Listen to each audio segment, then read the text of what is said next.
মোটা দাম থেকে আছে ঢালাই হয়ে গেলে পরই চলবে, পানি ইচ্ছে লাগবে। হ্যাঁ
ছোট পাথর দিতে, ডাকছেন ছোট পাথর দিয়ে এখন ঢালতে আছে ওই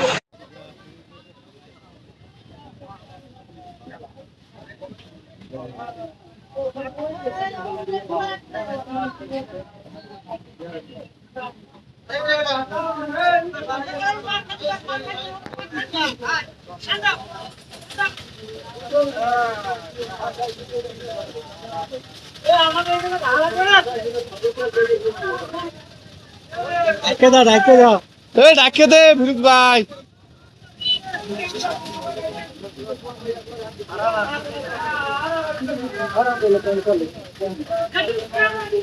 তো আমি আমার স্টাফ সাব ইঞ্জিনিয়ার রিপন দাসের সাথে যখন কথা বলছি, কাজটা শুরু হয়েছে তো আপনার দুপুরের দিকে প্রায়। আর ওই সময় যখন বৃষ্টি ছিল, ওরা আবার পরবর্তী জগ আনছে, জগ দিয়ে পানি অপসারণ করছে।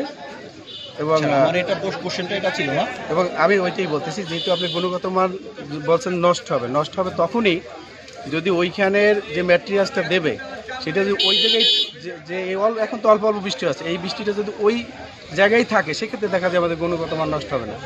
ওই পরিমাণ পানিটা যদি বের হয়ে যায় সেই ক্ষেত্রে গুণগত মান নষ্ট হবে। এই রাস্তাটা বলছে ওইখানে বসে, যেহেতু আমরা আজকে যেহেতু আবহাওয়া একটু খারাপ আছে, আগামীকালকে যদি এই ধরনের আবহাওয়া থাকে তাহলে কিন্তু আমরা কাজ করতে দিব না।